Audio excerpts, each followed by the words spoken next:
ఏంటి ఇంకా డీజే రాలేదా? మీరు అంత టెన్షన్ తీసుకోవద్దు బాబు, నేను ఆల్టర్నేట్ అరేంజ్ చేశాను. ఎవరిని? ఎక్కడి నుంచి వస్తున్నాడు? మన పక్క టౌన్లో మ్యూజిక్ షాప్ మూర్తి అని.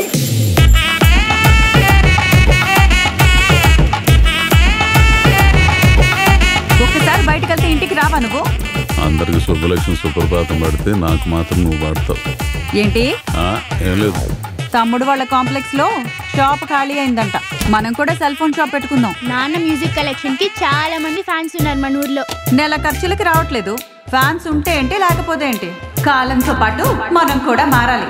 నాకు తెలిసింది ఈ మ్యూజిక్ ఒక్కటే. నేను ఏదన్నా సంపాదించాలంటే దీంట్లోనే ఏదైనా కొత్తగా చేసి సంపాదించాలి. దీంట్లో కొత్తగా అంటే ఇంకేం చేస్తావు బాబా? డీజే అంటే ఏంటి? దువాడ జగన్నాథం తగ్గేదలే.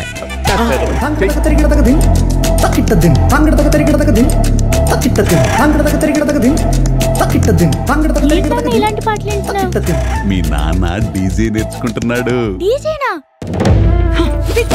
నీకు నేనేమో ఆ మ్యూజిక్ షాప్ నుంచి నిన్ను ఎలా బయట పడేయాలని ప్రయత్నిస్తుంటే నువ్వేమో ఇంకా లోపలికి వెళ్ళిపోతున్నావు. ఒక్కసారి నా మాట మూర్తి, లైఫ్ లో మనం ఇష్టపడి ఏదైనా నేర్చుకున్నప్పుడు ఎన్ని డిఫికల్టీస్ వచ్చినా సరే దాన్ని మనం వదిలిపెట్టకూడదు.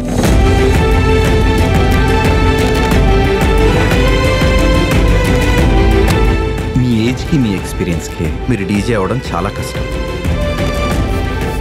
ఇక్కడ మీలాంటి వాళ్ళని కన్సోల్ క్లీనింగ్ కూడా పెట్టుకోండి. నేను అలాంటిది నువ్వు డీజే అవుదామని వచ్చావా? మరి ఏమైంది నీ అంబిషన్కి? అన్నీ మన కోసమే చేసుకోకూడదు అంజనా.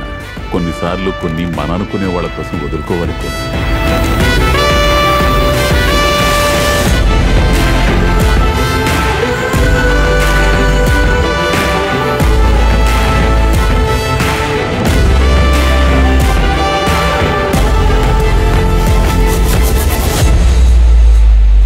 గురూజీ, ఏంట్రా? ఏంటిది? DJ console. డీజే కన్సోలా అంటే? డీజే పాటలు మోగించే మిషన్ రా ఇదే. ఓహో, వాడు అక్కడ చెప్తుంటే మీరు ఇక్కడ దీని మీద ప్రాక్టీస్ చేస్తున్నారా? ఏదైతే మీ మిషన్ లో ఒక పాట మోగించండి.